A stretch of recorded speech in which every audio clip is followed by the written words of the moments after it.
సృష్టిలోంచి ప్రేమ ఆవిర్భవించలేదు, ప్రేమలోంచి సమస్త సృష్టి ఉద్భవించింది.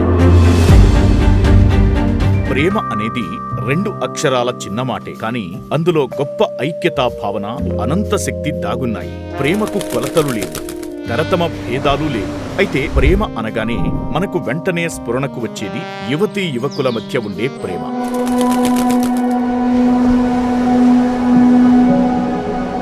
కేవలం యువతీ యువకులదే కాదు, ఇరుగు పొరుగు వారిది, తల్లిదండ్రులది, పిల్లలది, స్నేహితుల మధ్యన ఉండేది కూడా ప్రేమే. ఈ సూత్రాన్ని అవగతం చేసుకుని ప్రేమలోని మాధుర్యాన్ని అందించే శక్తిని తేటతెల్లం చేసిన మహత్తర గ్రంథం ప్రేమ కానుక. ప్రముఖ అమరత్వ గురువు అయినటువంటి రామ్తా గారు ప్రవచించిన దట్ ఎలిక్సిర్ కాల్డ్ లవ్ అనే ఆంగ్ల గ్రంథం అనువాదం ఈ ప్రేమ కానుక. ప్రేమ ఎప్పుడూ పరిపూర్ణంగానే ఉంటుంది, లేకపోతే అది ప్రేమ కాదు. ప్రేమ దివ్య భావన, అది దైవ స్వరూపం. ప్రేమతత్వమే ధ్యానయోగం అని వివరించే ఈ మహత్తర గ్రంథం ఆద్యంతం ఆసక్తికరంగా సాగుతుంది. ఈ అపురూప గ్రంథ విశేషాలు మీ గ్రంథాలయంలో. అందరికీ నమస్కారం. గ్రంథాలయం కార్యక్రమానికి స్వాగతం. మనం గ్రంథాలయం కార్యక్రమంలో రామ్తా గారి యొక్క ప్రేమ కానుక అనే పుస్తకం గురించి తెలుసుకుంటున్నాం ఫ్రెండ్స్. మరి ఎన్నో అద్భుతమైన విషయాలు, జ్ఞానబోధ మనకు అందించారు రామ్తా గారు. మరి వాటిని మన జీవితంలో ఆచరిస్తూ మనం చక్కగా మన జీవితాలను కూడా అంత ఆనందమయంగా చేసుకోవాలని మాస్టర్ యొక్క కోరిక. అలాగే మనందరం కూడా అలాగే ఉండాలని మన కోరిక కూడా ఉంది. మనం కూడా ఎంతో అద్భుతంగా జీవించాలి అని చెప్పేసి. కానీ మనకున్న అడ్డంకుల్ని మనం తొలగించుకోలేక ఎన్నో ఇబ్బందులు పడుతూ ఉన్నాం. మరి వాటిని ఎలా సరిదిద్దుకోవాలి, ఎలా తొలగించుకోవాలి, ఆ ప్రేమ స్థితిలో ఎలా జీవించాలి అనేది మనకి ఎన్నో ఉదాహరణలతో చెప్పడం జరిగింది. మరి ఈ మరికొన్ని విషయాలు ఈరోజు తెలుసుకుందాం. మనం ఎంత ధర్మబద్ధంగా, ఎంత చక్కగా జీవించగలుగుతామో, అంటే పొరపాట్లు చేసినా కూడా ఆ పొరపాట్లని మనం చక్కదిద్దుకొని మన జీవితంలో వాటిని ఇంకొకసారి జరగకుండా చూసుకొని ముందుకు వెళ్ళగలుగుతామో అప్పుడే మనం మనలో ఉన్న శక్తుల్ని జాగృతం చేసుకోగలుగుతాము. అంతేగాని ఆ పొరపాట్లే పదే పదే చేస్తూ పదే పదే వాటినే ఇది చేసుకుంటూ ఉంటే ఇంకా మన ఆ జాగృతం కాకుండా ఇంకా ముసుగులేసుకున్నట్లు అవుతుంది ఫ్రెండ్స్. ఎప్పుడు మనం అనుకుంటాం అన్నమాట, ఎప్పుడైతే మనం దేవుడా మళ్ళీ నా జీవితంలో ఆ సందర్భం రావాలి, మళ్ళీ నాకు ఇంకో అవకాశం ఇవ్వబడాలి, ఖచ్చితంగా నా దైవం ఆ అవకాశం నాకు ఇచ్చి తీరుతాడు, అప్పుడు నేను మరింత అద్భుతంగా రాణించగలుగుతాను అని నిజాయితీగా అనుకుని ఆ అవకాశం మీకు ఇవ్వబడినప్పుడు ఇంకా అద్భుతంగా వ్యవహరించగలగాలి. మనం జీవితంలో ఎన్నో పొరపాట్లు చేస్తాము. ఒక దశకు వచ్చినప్పుడు మనం ఇంకా అసలు ఏంటి ఇది అయిపోయింది అనుకున్నప్పుడు అప్పుడు మనం అడుగుతాం అన్నమాట భగవంతుడిని, దేవుడా నాకు మళ్ళీ ఇంకొక అవకాశాన్ని ఇవ్వు అని ఎప్పుడైతే అడుగుతామో అప్పుడు మనకు ఆ అవకాశం కల్పించబడినప్పుడు మనం ఇంకా అద్భుతంగా ఆ అవకాశాన్ని ఉపయోగించుకోలేలాగా మనల్ని మనం మార్చుకోవాలి ఫ్రెండ్స్. మరి చాలామంది కొంతమంది వాళ్ళ ఎక్స్పీరియన్స్లు విన్నప్పుడు యాక్సిడెంట్లు అయ్యి మరణం అంచులకు వెళ్ళి నేను జీవించాలి, నేను నా చేసిన తప్పులన్నింటినీ ఈ క్షణం వదిలివేసి నేను అద్భుతమైన జీవితాన్ని గడుపుతాను, నేను నా తప్పు నేను తెలుసుకున్నాను, నాకు ఒక్క ఛాన్స్ ఇవ్వు భగవంతుడా నేను బ్రతకడానికి అని ఉన్నప్పుడు అలా మృత్యు అంచుల దాకా వెళ్ళి వెనక్కి వచ్చి వాళ్ళు అంతకుముందు చేసిన జీవితాల్లో ఏ తప్పులైతే చేశారో వాటిని సరిదిద్దుకొని మళ్ళా అద్భుతమైన జీవితాన్ని గడిపిన వాళ్ళు కూడా ఉన్నారు ఫ్రెండ్స్. అంటే ఇలాంటి ఎందుకంటే వారు దైవంగా ఉండడం, దైవంగా జీవించడం అనే మార్గాన్ని ఎన్నుకుంటారు కనుక అప్పుడు వాళ్ళు తెలుసుకుంటారనమాట దైవంగా ఉండడం అంటే ఏంటో, దైవంలా జీవించడం అంటే ఏంటో తెలుసుకున్నారు. కాబట్టి వాళ్ళ జీవితంలో వాళ్ళు ఆ మార్పుల్ని చేసుకోగలుగుతారు. కనుక వాళ్ళు అప్పుడు ఉన్నతమైన స్థితిలో దైవం ఒక నిగూఢమైన రహస్యంగా ఉండదు. అప్పుడు వాళ్ళల్లో దైవం అనేది ఒక నిగూఢంగా ఉండదు, ఓ రహస్యంలా ఉండదు. అది చక్కగా దాని యొక్క ఎసెన్స్ని అందిస్తూ ఉంటుంది. అప్పుడు వాళ్ళకి దైవం అంటేనే ఒక దివ్య జ్ఞానం అని, దివ్య జ్ఞానానికి సజీవ రూపమే జీవితం అని వాళ్ళకి అర్థమవుతుంది. ఒక దైవం అంటే ఏం లేదు, ఒక దివ్య జ్ఞానం, ఆ దివ్య జ్ఞానమే మన జీవితం అనేది తెలుసుకోగలుగుతారు. ప్రతిరోజు మీరు అంత మధురమైన భావనతో రోజును ప్రారంభించగలిగితే అప్పుడు ప్రతిరోజు మీకు ఒక నవోదయం, ఒక శుభోదయం. ప్రతిరోజు కూడా అలాంటి స్థితిలో మనం కానీ జీవితాన్ని ప్రారంభించగలిగితే ప్రతిరోజు కూడా ఒక అద్భుతమే. ఈ జన్మ ముగిసిపోతున్న చివరి ఘట్టంలో మీరంతా ఆనందంగా ఉండడానికి గల అసలు కారణం ఏమిటి అని అడిగితే ఇక అప్పుడు మీ సమాధానం ప్రతి చిన్న సంఘటన కూడా నా ఆనందానికి కారణమే అని చెప్పకనే చెబుతారు. అప్పుడు మీకు ఎలా అనిపిస్తుంది? మీకు ఎక్కువ ఆనందాన్ని ఇచ్చే అంశం ఏంటి అంటే ప్రతి ఒక్కటే అని చెప్తారు. అంటే ఇటువంటి స్థితిలో ఎప్పుడైతే ఉంటామో అప్పుడు మనకి ప్రతి చిన్న విషయం కూడా అద్భుతంగానే ఉంటుంది. అంటే ఇక్కడ ఏది కూడా తక్కువ కాదు, ఎక్కువ కాదు అనే భావన కలుగుతుంది. లాస్ట్ దశలో కూడా మనం చాలా హ్యాపీగా, అంటే ఆ జీవితంలో మనం చేసినవన్నీ వదిలేసి ఒక అద్భుతమైన స్థితిలో జీవించడం మొదలు పెడితే ఇంకప్పుడు ఆ సెకండ్ ఛాన్స్లో మన జీవితం ముగిసే టైంకి ఎంతో ఆనందంగా జీవిస్తాం అన్నమాట. అంటే ఇక్కడ ఇలా జరిగింది అని కాదు, ఇది ఎగ్జాంపుల్కి చెప్పారు. అంటే మనం కూడా మన జీవితంలో ఎప్పుడైతే మనకు ఆ జ్ఞానం అందక ఎన్నో పొరపాట్లు చేసుకుంటూ వచ్చాం, ఎప్పుడైతే ఆ జ్ఞానాన్ని మనం అందుకున్నామో అప్పటి నుంచైనా మనం మారడానికి ప్రయత్నం చేయాలి. మరి మిమ్మల్ని ఎక్కువగా బాధ పెట్టే అంశం ఏమిటి అంటే నేను ఎదుటి వాళ్ళకి ఏమన్నా పంచి ఇద్దాం అనుకుని నేను ఇవ్వాలనుకుంటా ఇవ్వలేకపోయినప్పుడు కాస్తంత బాధగా ఉంటుంది. అంటే అంత దివ్య స్థితిలోకి వెళ్ళిన వ్యక్తిని గురించి అడుగుతున్నారనమాట. ఆ వ్యక్తిని మీకు ఆనందాన్ని ఇచ్చే అంశం ఏంటంటే జీవితంలో ప్రతి ఒక్కటి. అలాగే మీకు బాధ కలిగించిన ఎక్కువ బాధ పెట్టే అంశం ఏంటి అంటే నేను ఎదుటి వాళ్ళకి ఇవ్వాలనుకున్న దానికంతకన్నా ఎక్కువ ఇవ్వలేకపోయాను, అదే నాకు బాధ కలిగిస్తుంది అని చెప్తారు. నిజానికి ఈ పరిస్థితులన్నీ మనిషిగా భ్రమపడుతూ జీవిస్తున్న మీ జీవితాల్లో మీరు ఆడే నాటకమే. ఈ నాటకంలో మీరు పోషిస్తున్న పాత్ర మొదలుగున్నవన్నీ ఒక రకంగా చెప్పాలంటే మబ్బు తెరల్లాంటివి. మరి ఆ తెరచాటు వెనుక మిమ్మల్ని గమనిస్తున్నది ఎవరో తెలుసా? స్వయంగా మీరే అయి ఉన్న స్వయము దైవము. ఇవన్నీ కూడా ఒక భ్రమల్లాంటివి ఈ జీవితంలోనే అంతా. కానీ ఆ తెరచాటు వెనక నుండి ఒకరు గమనిస్తూ ఉంటారు మనల్ని. అది ఎవరు? మనలో ఉన్న స్వయమే. అంటే మనం అనుకుంటున్నాం మనం చేసే వాటికి మనల్ని ఎవ్వరు గమనించట్లేదు అని. కాకపోతే కొన్నిసార్లు మనకి పైన భగవంతుడు చూస్తూ ఉంటాడు అని చెప్పేసి ఉంటుంది. కానీ ఇక్కడ ముఖ్యంగా ఆ పైన చూసే ఆ పరమాత్మ కంటే కూడా మనలో ఉన్న స్వయమే మనల్ని గమనిస్తూ ఉందన్నమాట. మీకు మీరుగా మీ పాత్ర నుండి పూర్తిగా బయటకు వచ్చి స్వయంగా జీవించడానికి ఎన్నో అవకాశాలు ఉన్నాయి. వాటిని చక్కగా వినియోగించుకోండి. అలాంటి అవకాశాలు మీరు కోరుకున్నంత మాత్రాన మీకు అందివ్వబడతాయి. మీరు కోరిక ప్రకారమే తనివి తీరా స్వయంగా దైవంగా జీవించగలిగే అవకాశం ఖచ్చితంగా మీకు ఇవ్వబడుతుంది. మనం ఎలా అయితే సహజంగా జీవించాలనుకుంటున్నామో వాటికి తగ్గవన్నీ కూడా మనకు అందించబడ్డాయి. వాటిని అందుకుని దాని ప్రకారం మనం జీవించవచ్చు. రామ్తానే అయి ఉన్న నేను దైవాన్ని ఎల్లప్పుడూ ప్రేమిస్తూనే ఉంటాను. ఆ దివ్య శూన్య స్థితిని ఎల్లప్పుడూ ఆరాధిస్తాను. దయ, ప్రేమ, జాలి, కరుణ మొదలగు గుణాలు లేకుండా నేను ఎంత నిర్దాక్షిణ్యంగా ఉండేవాడినో అనే దానికి ప్రాముఖ్యత ఇవ్వడం కంటే అంత నిర్దాక్షిణ్యంగా ఉన్న చివరికి నా జీవితం ఎలాంటి మలుపు తిరిగిందో ఆ మలుపు ఆధ్యాత్మికతలోంచి నా దివ్యత్వంలోకి నన్ను చేర్చగలిగింది కనుక. చూడండి ఆయన ఏం చెప్తున్నారంటే నేను మారాను, నా మలుపు ఎలా తిరిగిందో అంటే నిర్దాక్షిణ్యంగా ఉన్న స్థితుల నుంచి ఆధ్యాత్మికంగా ఎట్లా దివ్యత్వంలోకి నేను ఎలా వచ్చాను, ఆధ్యాత్మికతలోంచి ఆ దివ్యత్వంలోకి ఎలా వచ్చాను అనే దాని గురించే నేను ఎక్కువ ఆలోచిస్తాను. కానీ ఆ నిర్దాక్షిణ్యంగా ఉన్న ఆ జీవితాన్ని వదిలేశాడు. ఇంకా ఆయన ఆ పాత జీవితాన్ని, ఇంకా గతాన్ని తలుచుకొని ఉండట్లేదు. ఎందుకంటే దాన్ని వదిలివేసి కొత్తదనంలోకి తనను తాను తెలుసుకునే ప్రయత్నంలోకి వచ్చాడు, మార్చుకున్నాడు. ఆ జీవితాన్ని చక్కగా గడపడం మొదలుపెట్టాడు. తను మారిపోయాడు అంత అద్భుతంగా. అంటే గతం నుంచి ఒక పాఠాన్ని తీసుకున్నాడు, అంతేగాని ఆ గతాన్నే పట్టుకొని వేలాడలేదు ఆయన. ఇక్కడ మనం ఏం చేస్తామంటే ఆ గతాన్నే కంటిన్యూ చేసుకుంటూ ఉంటాము. అది కాదు చేయాల్సింది.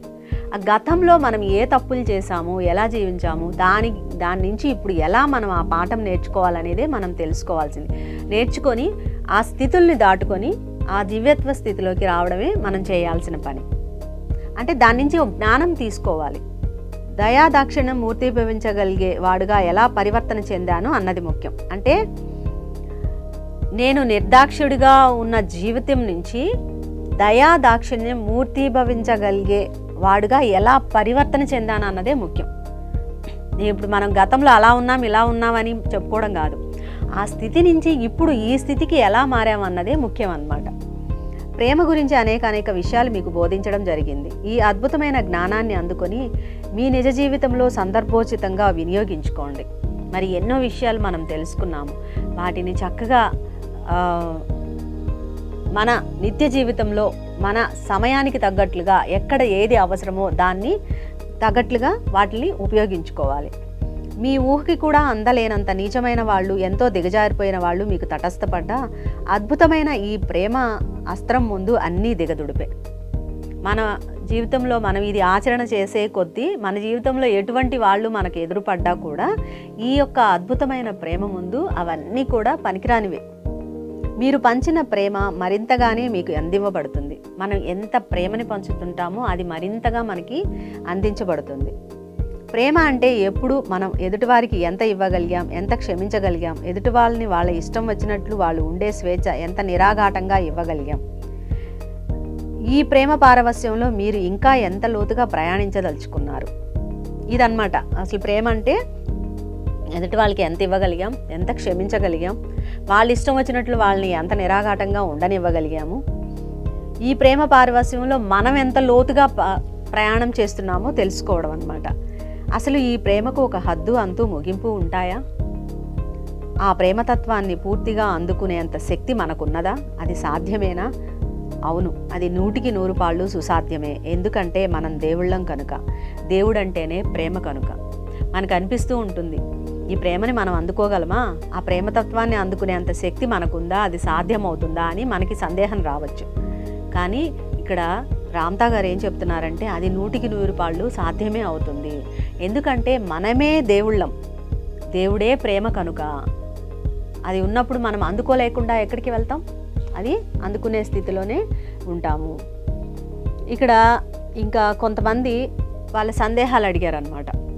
అంటే ఈ బుక్లో ఆయన చెప్తున్నప్పుడు ఇది యాక్చువల్గా ఒక ఛానలింగ్ మెసేజ్ మాస్టర్స్ ఛానలింగ్ ద్వారా జరిగింది. అప్పుడు కొంతమంది ఆ సభలు జరుగుతున్నప్పుడు ఆ ఛానలింగ్లో అడిగిన ప్రశ్నలకి రామ్తా గారు ఇచ్చిన సమాధానాలు అవి మనకు కూడా చాలా ఉపయోగపడతాయి. అవేంటో చూద్దాము. రామ్తా గారు ఏం చెప్తున్నారంటే, ప్రేమ అనే అద్భుతమైన శంకరాభరణం మీద మీకు అందించిన జ్ఞానం విన్నారు కదా. ఇప్పటి వరకు ప్రేమ అనే ఒక అద్భుతమైన ఆభరణం గురించి ఏ జ్ఞానాన్ని అయితే ఇచ్చామో అది ఇప్పటిదాకా మనం తీసుకున్నాం కదా. మీకు ఇప్పుడు వాటికి సంబంధించిన సందేహాలు నివృత్తి చేసుకునే అవకాశం ఇస్తున్నా. కాబట్టి మీరు అడగండి. అంటే చాలా మందికి సందేహాలు ఉంటాయి కదా, అవి అడగమంటున్నారు. ప్రకటనలు మీవి, ప్రచారాలు మావి, జీవితంలోని వెలుగులందరివి. పిఎంసి తెలుగు ఛానల్లో మీ యాడ్స్ కోసం సంప్రదించవలసిన ఫోన్ నంబర్స్. ప్రేమ వ్యక్తీకరణ గురించి మీకేమైనా సందేహాలు ఉన్నాయా? ఒక మాస్టర్ని, అంటే ఎదురుగా ఉన్న వ్యక్తుల్లో ఒక మాస్టర్ని గురించి అడిగారనమాట. అయితే ఆ మాస్టర్ ఏం చెప్తున్నారు, ఆయన ఏమన్నారంటే అవును, మనం గతంలో సృష్టించుకున్న మన సృష్టికి ఎలా బాధ్యత వహించాలో నాకు ఇంకా అర్థం అవ్వలేదు. ఆయన ఏమన్నారంటే గతంలో మనం సృష్టించుకున్నాం కదా, దానికి ఎలా బాధ్యత వహించాలో నాకు అర్థం కాలేదు. ఇంకా నా బిడ్డ ప్రస్తావనకు వస్తే అతనంతటా అతనుగా ఒక స్వతంత్రుడిగా జీవించే అవకాశాన్ని ఎలా పరికల్పించాలో నాకు అర్థం కావడం లేదు. అంటే వాళ్ళ కొడుకు గురించి అడుగుతున్నారు. ఆ కొడుకు తనంత తానుగా స్వతంత్రుడిగా ఎలా జీవించే అవకాశాన్ని ఎలా నేను ఇవ్వాలో నాకు అర్థం కావటం లేదు. నా సమస్య ఏంటంటే నేను జన్మనిచ్చిన నా బిడ్డను పెంచి పోషించే బాధ్యతను నేను తీసుకుంటూ కావలసిన క్రమశిక్షణలో అతనిని ఉంచుతూ అదే సమయంలో అతన్ని స్వేచ్ఛగా ఉండనివ్వడం ఎలా సాధ్యం? నా బిడ్డ ఉన్నాడు, నా బిడ్డని బాధ్యత నేను తీసుకుంటూ కావలసిన క్రమశిక్షణతో అతన్ని ఉంచుతూ అదే సమయంలో అతన్ని స్వేచ్ఛగా ఉండనివ్వడం ఎలా? క్రమశిక్షణలో పెట్టమంటున్నారు, మళ్ళీ స్వేచ్ఛగా ఎలా ఉండనివ్వాలి? అది సాధ్యమవుతుందా? అతన్ని స్వేచ్ఛగా ఉండనిస్తూ నేను కూడా స్వేచ్ఛగా ఉండడం ఎలా సాధ్యమో దయచేసి వివరించండి. అతనిని స్వేచ్ఛగా ఉంచుతూ, అంటే తన బిడ్డని స్వేచ్ఛగా ఉంచుతూ నేను స్వేచ్ఛగా ఎలా ఉండాలో నాకు చెప్పమన్నారు. అప్పుడు రామ్తా గారు అడుగుతున్నారు, నిజంగా నీ బిడ్డను నువ్వు ప్రేమిస్తున్నావా? ఆయన అడిగారనమాట, నీ బిడ్డను నువ్వు ప్రేమిస్తున్నావా అని. ఆయన ఏం చెప్పారంటే అవును, నిజంగానే నా బిడ్డను నేను ప్రేమిస్తున్నాను. ఇప్పుడు రామ్తా గారు ఏమంటున్నారంటే నీ బిడ్డ అంటే నీకు ఎందుకు అంత ప్రేమ అని అడిగారు. అప్పుడు ఆయన ఏం చెప్తున్నారంటే ఎందుకంటే అతనిని చూసినప్పుడల్లా ఎన్నోసార్లు నా చిన్నతనం నాకు గుర్తుకొస్తూ ఉంటుంది.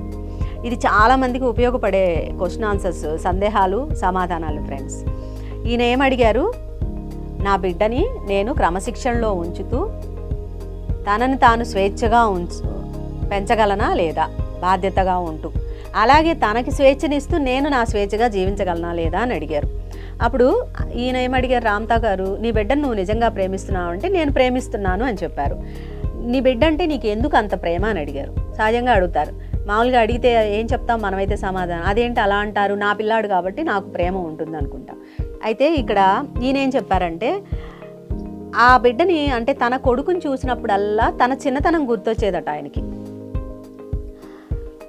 అప్పుడు రామ్తా గారు ఏమన్నారంటే అతన్ని చూసినప్పుడల్లా నీకు నువ్వు గుర్తుకొస్తున్నావా అంటే నీ కొడుకుని చూస్తున్నప్పుడు నువ్వు గుర్తొస్తున్నావు. చాలామందికి చూడండి పిల్లల్ని చూస్తే తన చిన్నతనం గుర్తొస్తుంది, వాళ్ళ చిన్నతనం, వీళ్ళు చేసే పనులు చెప్తూ ఉంటారు, మా చిన్నతనంలో అయితే మేము ఇలా చేయలేదు అలా చేయలేదు అని చెప్పేసి. అప్పుడు ఏం చెప్పారంటే ఈయన ఒక రకంగా చెప్పాలంటే అంతే అన్నారనమాట ఆ మాస్టరు ఎవరైతే ఆ సభలో ఉన్నారో ఆయన. అప్పుడు రామ్తా గారు ఏమంటున్నారంటే అతనిలో ఏ పోలిక నీకు నువ్వు గుర్తు రావడానికి కారణమై ఉంది. దాంట్లో ఉంటాయి కదా కొన్ని పోలికలు, ఈ పని చేస్తేనో ఆ పని చేస్తాను, వాడి ఆటలు చూస్తుంటే నా చిన్నతన పాటలు గుర్తొస్తున్నాయి, వాడి అల్లరి చూస్తే చిన్నప్పుడు నేను ఇలా అల్లరి చేశాను, ఇలాంటివి కదా. అప్పుడు అడిగారు అనమాట, నీకు ఏ పోలిక, నీ కొడుకులో ఏ పోలిక చూస్తే నీకు నీ చిన్నతనం గుర్తొచ్చింది అని అడిగారు. అంటే ఆ కారణం ఏంటి అని. అప్పుడు ఆయన ఏం చెప్తున్నారంటే నా చిన్నతనంలో పోలిస్తే నా బిడ్డకు ఇప్పుడు పెరుగుతున్న వాతావరణం అందుకు చాలా భిన్నంగా ఉంది. అంటే తన యొక్క చిన్నతనంతో పోలిస్తే ఇప్పుడు తను పెరిగే బిడ్డ యొక్క వాతావరణం చాలా భిన్నంగా ఉంది. అంటే తను పెరిగిన వాతావరణానికి, తన చిన్నతనంలో పెరిగిన వాతావరణానికి ఇప్పుడు తన బిడ్డ పెరుగుతున్న వాతావరణానికి చాలా తేడా ఉంది. నా చిన్నతనంలో స్వేచ్ఛగా పెరగడం అనేది నాకు ఓ బలమైన ఆకాంక్ష. అతని చిన్నతనంలో ఎలా ఉండేదంటే అతను స్వేచ్ఛగా పెరగాలని కోరికట బాగా బలంగా ఉండేదంట. కానీ అప్పట్లో అది నేను పొందలేకపోయాను. కానీ అతను ఆ స్వేచ్ఛని పొందలేకపోయాడు. అంటే మరి ఏదైనా కావచ్చు, అతని కుటుంబ పరిస్థితులు కావచ్చు, ఏదైనా కావచ్చు. ప్రస్తుతం నా బిడ్డ ఎంతో స్వేచ్ఛగా పెరగడం చూస్తూ అలా పొందలేకపోయిన నా బాల్యం గుర్తుకు వస్తూ ఉంది. ఇప్పుడు తనేం చేశాడు, తన బిడ్డ స్వేచ్ఛగా పెరుగుతున్నాడు. అంటే వాడు ఏది కావాలంటే అది ఇస్తున్నారు, ఎక్కడికి కావాలంటే అక్కడికి వెళ్తున్నాడు, ఆ స్వేచ్ఛతో ఎదుగుతున్నాడు. అది చూసినప్పుడు ఈయనకి ఏమనిపిస్తుందంటే నేను అలా పొందలేకపోయానే నా బాల్యాన్ని అని చెప్పి ఇతను ఫీల్ అవుతున్నాడు అనమాట. అంటే తన బిడ్డకి ఏదైతే తాను స్వేచ్ఛనిచ్చాడో అది తాను తన చిన్నతనంలో పొందలేకపోయాను అని ఒక ఫీల్ కలుగుతుంది ఈయనకి. అప్పుడు రామ్తా గారు ఏమడుగుతున్నారంటే ఇంతకీ నువ్వు ప్రేమిస్తున్నది నీ బిడ్డనా లేక నువ్వు పొందాలని పొందలేకపోయినా ఆ సంభవాన్న? ఇప్పుడు చెప్పు, నువ్వు నీ బిడ్డని ప్రేమిస్తున్నావా లేకపోతే నువ్వు చిన్నతనంలో ఏదైతే పొందాలనుకున్నావో అది పొందలేకపోయాను అనే సంఘటనను ప్రేమిస్తున్నావా అని అడిగారు. ఇప్పుడు ఈయనేం చెప్తున్నారంటే లేదు లేదు, నా బిడ్డనే, నేను పొందలేకపోయినా ఆ సంభవాన్ని కాదు, నా బిడ్డనే నేను ప్రేమిస్తున్నాను, కానీ నేను ఏదైతే పొందలేకపోయానో ఆ సంఘటనను కాదని చెప్తున్నారు. అప్పుడు రామ్తా గారు ఏమంటున్నారంటే అందుకే మరి అసలైన ప్రేమ గురించి తెలుసుకుందాం. కొన్ని సందర్భాల్లో తల్లిదండ్రులు పిల్లల్ని ప్రేమించకుండా ఉండే అవకాశాలు కూడా ఎన్నో ఉన్నాయి. కొన్ని సందర్భాల్లో తల్లిదండ్రులు పిల్లల్ని ప్రేమించకుండా ఉండేవి కూడా ఉన్నాయి. ప్రేమ అనే మాధుర్యం లేకుండా కేవలం శారీర సుఖం యొక్క ప్రేరణలోనే స్త్రీ పురుషులు ఒకటే బిడ్డకు జన్మనిస్తే ఆ పుట్టిన బిడ్డ అతని ప్రవర్తన కూడా ఒకంత వింతగానే ఉంటుంది. అసలు ఒక భార్యాభర్త మధ్య ప్రేమ అనే మాధుర్యం లేకుండా ఓన్లీ వాళ్ళు ఆ శారీరక సుఖం ఒక్కటి చాలు అనే ప్రేరణలో ఆ స్త్రీ పురుషులు ఒకటై ఒక బిడ్డకి జన్మనిస్తే అతని ప్రవర్తన, పుట్టిన బిడ్డ అతని ప్రవర్తన కూడా ఒక విధంగా వింతగానే ఉంటుంది. ప్రేమ అంటే ఇవ్వడం అని, పుచ్చుకోవడం కానే కాదని మనం ఇప్పటికే తెలుసుకున్నాం. అసలు ప్రేమ అంటే ఇవ్వడమే, పుచ్చుకోవడం కాదని తెలుసుకున్నాం కదా. మరి తల్లిదండ్రులు పిల్లలు నేపథ్యంలో ఇది ఏ రూపంలో ఉంటుంది అని అధ్యయనం చేస్తే అది ఈ రీతిగా ఉంటుంది. మరి ఇది ఎలా ఉంటుంది? తల్లిదండ్రులు పిల్లలు నేపథ్యంలో ఈ స్థితిని మనం అధ్యయనం కానీ చేస్తే ఏ రూపంలో ఉంటుందంటే ఎప్పుడైతే తల్లిదండ్రులు తమ కోసం, తమ అవసరాల కోసం తాము పొందుదామని పొందలేనివి తమ పిల్లల ద్వారా పొందడం మొదలగు అంశాలన్నీ పక్కన పెట్టి, అంటే తమ కోసం కాక తమ పిల్లల కోసమే జీవించినప్పుడు అది సాధ్యమవుతుంది. చూడండి, ఇక్కడ చాలామంది తల్లిదండ్రులు తాము చిన్నతనంలో పొందలేకపోయినవి తమ పిల్లల ద్వారా పొందాలని ఆశిస్తూ ఉంటారు. అంటే వీళ్ళు ఒక డాక్టర్ అవ్వాలనో లేకపోతే ఒక కలెక్టర్ అవ్వాలనో ఏదో ఉంటాయి. వీళ్ళు అవ్వలేరు, పరిస్థితుల కారణంగానో లేకపోతే ఇంట్లో వాళ్ళు ఒప్పుకోకపోవడానికి ఏదో ఒకటి. వీళ్ళకి నచ్చనవే చేస్తారు, ఎక్కువగా చేస్తారు, వాళ్ళ జీవితాలు అలా అయిపోతాయి. కానీ వీళ్ళు ఏమనుకుంటారు, మా పిల్లలు అలా కాదు, మా పిల్లలు ఇది చదవాలి అది చదవాలి. కానీ వాళ్ళకు ఒక ఆలోచన ఉంటుంది కదా, ఆ పిల్లలకు కూడా. అది గుర్తుపట్టరు. అది గుర్తించకుండా వీళ్ళు ఏం చేస్తారంటే, మా పిల్లలు నేను చిన్నప్పుడు నేను ఇది చదవలేకపోయాను కాబట్టి ఇప్పుడు నా పిల్లవాడిని అది చదివించి నేను అందులో ఇక్కడ పొందలేకపోయిన దాన్ని అక్కడ చూసుకోవాలనుకుంటుంటారు.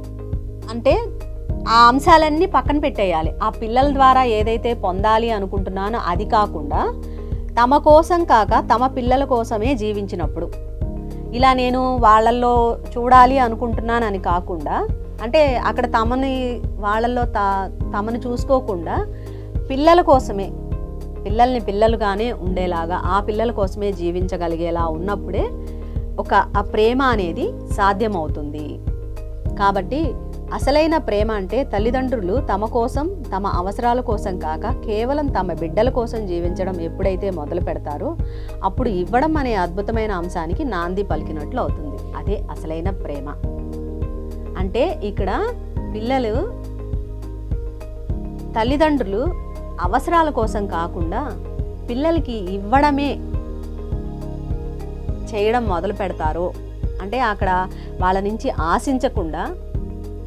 ఏది ఆశించకుండా వాళ్ళని వాళ్ళుగా ఉంచడం మొదలు పెడతారో అప్పుడే ఇవ్వడం అనే అద్భుతమైన అంశానికి నాంది పలికినట్లు అవుతుంది. ఇక్కడ ఇవ్వడమే కదా, వాళ్ళకి అదే నేర్పిస్తున్నారు. ఇప్పుడు రేపొద్దున వాడి నుంచి ఆశించామనుకో, నేను ఇలా ఉండాలనుకొని ఇలా అయ్యాను, నువ్వు ఇదే చదవాలి, నేను చదవలేకపోయాను, నువ్వు ఇదే చదవాలి అని వాడి మీద రుద్ది వాడిని అలా చదివించాను. రేపొద్దున వాడేం చేస్తాడు, వాళ్ళు పెద్ద అయిన తర్వాత వాళ్ళ పిల్లలకి తను ఏది పొందాలి, తను ఒకటి చేయాలనుకున్నది తన తండ్రి ద్వారా చేయలేక చేశాడు అంటే ఎంతసేపటికి ఇక్కడ ఏమవుతుంది, పుచ్చుకోవడమే అవుతుంది వాళ్ళ నుంచి. అక్కడ మన అభిప్రాయాలు వాళ్ళ మీద రుద్దినప్పుడు వాళ్ళ నుంచి ఆశించడమే కదా అవుతుంది. అది కాకుండా ఎప్పుడైతే వాళ్ళు ఏది కోరుకున్నారో దాన్నే మనం ఇవ్వడం మొదలు పెడతామో అప్పుడు మన కోసం జీవించకుండా వాళ్ళ కోసం జీవించినట్లు అవుతుంది. అప్పుడే అసలైన ప్రేమ మొదలవుతుంది. మిమ్మల్ని మీరు మీ పిల్లలకి పూర్తిగా అర్పించుకున్నప్పుడే మీకు మీ పిల్లలకు అసలైన ప్రేమ బంధం ఏర్పడుతుంది. ఎప్పుడైతే మనల్ని మనం అలా మౌల్డ్ చేసుకుంటామో, అలా తయారవుతామో అప్పుడు వాళ్ళకి మనకి మధ్య అసలైన ప్రేమ బంధం ఏర్పడుతుంది. ఆ రిలేషన్ అనేది చక్కగా ఏర్పడుతుంది అన్నమాట. అప్పుడు మీకు అది ఎంతో మధురంగా అనిపిస్తుంది. లేకపోతే మీ పిల్లల్ని మీరు పెంచడం కేవలం ఒక బాధ్యతగా మిగిలిపోతుంది. లేకపోతే ఏమవుతుంది, వాడిని ఇంజనీర్ చేయాలి, అది బాధ్యత నాది అనే అవుతుంది. బాధ్యతను నిర్వర్తించడంలో ఏ మాధుర్యం ఉండదు కదా. బాధ్యత ఉండాలి, అది ప్రేమతో కూడిందై ఉండాలి. కానీ ఓన్లీ ప్రేమ లేని బాధ్యత అనేది ఎప్పుడు మాధుర్యాన్ని ఇవ్వదు. నిజానికి మీ పుత్రునితో కాకుండా అతనిలో పొదిగి ఉన్న ఆ ఆత్మతో మీరు సంభాషించి ఆ ఆత్మ అభ్యుదయానికి వికాసానికి కావలసిన జ్ఞానాన్ని అవకాశాలని నీ బిడ్డకు కల్పించగలిగితే అదే అసలైన శాశ్వతమైన ప్రేమకి అంకురార్పణ. చూడండి ఫ్రెండ్స్, ఎంత అద్భుతంగా చెప్పారు. మీరు మీ బిడ్డతో కాకుండా తన యొక్క ఆత్మతో మీరు సంభాషించి, అంటే వాళ్ళ ఆత్మకు ఒక ప్రణాళిక ఉంటుంది కదా, సోల్ డిజైన్ అనేది, అది ఎప్పుడైతే మీరు తెలుసుకొని ఆ విధంగా మీరు వాళ్ళకి ఆ కావలసిన జ్ఞానాన్ని, అంటే వాళ్ళుగా ఎదగగలిగే ఆ జ్ఞానాన్ని మీరు ఎప్పుడైతే అందిస్తారో అదే శాశ్వతమైన ప్రేమకి అంకురార్పణ. అప్పుడు ఇంకా అసలు వాళ్ళకి మనం ఇంకేమీ ఇవ్వక్కర్లేదు. వాళ్ళు ఇంకా అదే దారిలో ఎంతో అద్భుతంగా ఎదుగుతారు. ఆ పిల్లవాడికి ఎంతెంతగా తల్లిదండ్రులు ఆత్మ ప్రేమని ఆత్మ జ్ఞానాన్ని ప్రబోధించగలుగుతారో అంతంతగా అతను ప్రేమమూర్తిగానే ఎదుగుతాడు. అదే మీ బిడ్డకు మీరు ఇవ్వగలిగిన అసలైన సంపద. ఎంతగా ఆ ఆత్మ జ్ఞానాన్ని మనం అందించగలుగుతామో, ఆ విలువల్ని మనం నేర్పించగలుగుతామో, ఆ ప్రేమ తత్వాన్ని అతనికి ఇవ్వగలుగుతామో అప్పుడు తను అంత ప్రేమమూర్తిగా ఎదుగుతాడు. అదే వాళ్ళకి మనం ఇవ్వగలిగే గొప్ప సంపద. అంతేగాని వాళ్ళకి ఆస్తులు కూడబెట్టి బిల్డింగులు, కార్లు ఇవి కాదు ఇవ్వాల్సింది. మీ పిల్లలు పుట్టినప్పటి నుంచి ఇక మీ స్వేచ్ఛ, మీ జీవితం కోల్పోయినట్లే అనే ఒక నానుడి మీ మానవాళ్ళలో ఉంటూనే ఉంది కదా. ఒక రకంగా చూస్తే అది నిజమే అయినా సరైన జ్ఞానం యొక్క అవగాహన లోంచి చూస్తే అందులో ఏమాత్రం నిజం లేదు. మనం అనుకుంటారు చాలామంది, ఇక్కడ పిల్లలు పుడితే ఇంకా స్వేచ్ఛను కోల్పోతాం, ఇక పిల్లలు వచ్చిన తర్వాత మనకు స్వేచ్ఛ ఉండదు, బాధ్యతలు పెరుగుతాయి, ఇక మన అవసరాలు తీర్చుకోవడానికి మన కోరికలు నెరవేరవు అని మనం మెంటల్గా అది ఫిక్స్ అయిపోయి ఉన్నాము. కానీ అది కరెక్ట్ కాదు అని చెప్తున్నారు. అసలు అందులో ఏమాత్రం నిజం లేదు. ఎందుకంటే బిడ్డ అనే బాంధవ్యం పేరుతో మీరు మీ బిడ్డకి పంచి ఇచ్చేదంతా మిమ్మల్ని భగవంతుడిని చేయడానికే, మీ సహజత్వాన్ని మీరు పునఃప్రాప్తించుకోవడానికే.